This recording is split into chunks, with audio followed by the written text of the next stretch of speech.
আমাদের এই ক্রীড়াবিদরা যদি না যেতেন হয়তো বা স্পোর্টসটা সেভাবে আলোচনায় আসতো না।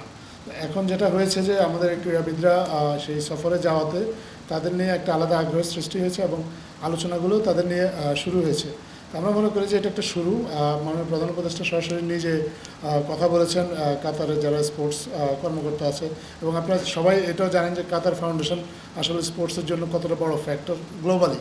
তারা সারা বিশ্বে আসলে বিশ্বের ক্রীড়াঙ্গনের অনেক ক্ষেত্রে তাদের বিনিয়োগ আছে, এবং আমরা বিশ্বাস করি যে এই সফরের মধ্যে দিয়ে তাদের সাথে যে যোগাযোগটা স্থাপিত হলো, এই যোগাযোগের ধারাবাহিকতায় ভবিষ্যতে আমরা তাদের কাছ থেকে ক্রীড়াক্ষেত্রে অন্তত খুব সিগনিফিক্যান্ট কিছু সহযোগিতা পাবো। তারা অলরেডি কিছু বলেছে, যেগুলো একেবারে স্পেসিফিক হয়তো না, কিন্তু তারা বলেছে যে আমাদের মেয়েদের খেলাধুলার জন্য একটা ডরমিটরি যদি করে দেওয়া যায়, যাতে যাতে মেয়েদের ক্রীড়াঙ্গনের যে আবাসিক যে সমস্যাটা, এই সমস্যাটা যাতে সমাধান হয়।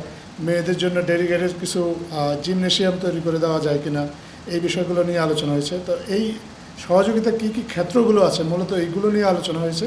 তারপরে পরবর্তীতে আমাদের যারা কর্মকর্তা পর্যায়ে আমাদের মন্ত্রণালয় থেকে বা দূতাবাস থেকে এগুলো নিয়ে আলোচনা হবে। আস্তে আস্তে আলোচনাগুলো এগিয়ে নিয়ে গেলে আমরা আরও মিনিংফুল কোনো কিছু একটা দেখতে পাবো বলে বিশ্বাস করি। বাংলাদেশের ক্রীড়া অবকাঠামো উন্নয়নের জন্য তারা সহযোগিতা করবে সেরকম প্রতিশ্রুতি দিয়েছে। তেমনিভাবে বাংলাদেশ থেকেও কাতারের কিছু সহযোগিতা নেওয়ার সুযোগ আছে।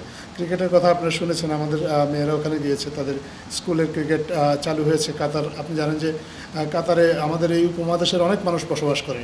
সো ক্রিকেট নিয়ে একটা ইন্টারেস্ট আছে, কিন্তু ইন্টারেস্ট থাকলেও ইনফ্রাস্ট্রাকচার না থাকার কারণে বা প্রয়োজনীয় কাঠামোটা না থাকার কারণে কাতার হয়তো ক্রিকেটে সেভাবে এগিয়ে আসতে চাচ্ছে না। কিন্তু মধ্যপ্রাচ্যের দেশগুলোতে ইতিমধ্যেই ক্রিকেট নিয়ে অনেক আগ্রহ তৈরি হয়েছে। আপনার কাতার আমাদেরকে যেমন ক্রীড়া অবকাঠামো উন্নয়নে সহযোগিতা করবে, তেমনি কাতারের খেলাধুলার বিকাশের ক্ষেত্রে ক্রিকেট বা অন্যান্য কিছু কিছু খেলা যদি বাংলাদেশের পক্ষ থেকেও সহযোগিতার সুযোগ থাকে, বাংলাদেশের সেই সহযোগিতাগুলোর কথা প্রতিশ্রুতি দিয়েছে। আমরা এখানে যেমন ব্যাডমিন্টন একটা খেলা উদাহরণ হিসেবে আমরা বলতে পারি। ব্যাডমিন্টনের ক্ষেত্রে আমাদের ব্যাডমিন্টন হয়তো খুব বেশি এগিয়ে নেই, কিন্তু কাতার ব্যাডমিন্টন খেলাটা মাত্র শুরু করেছে।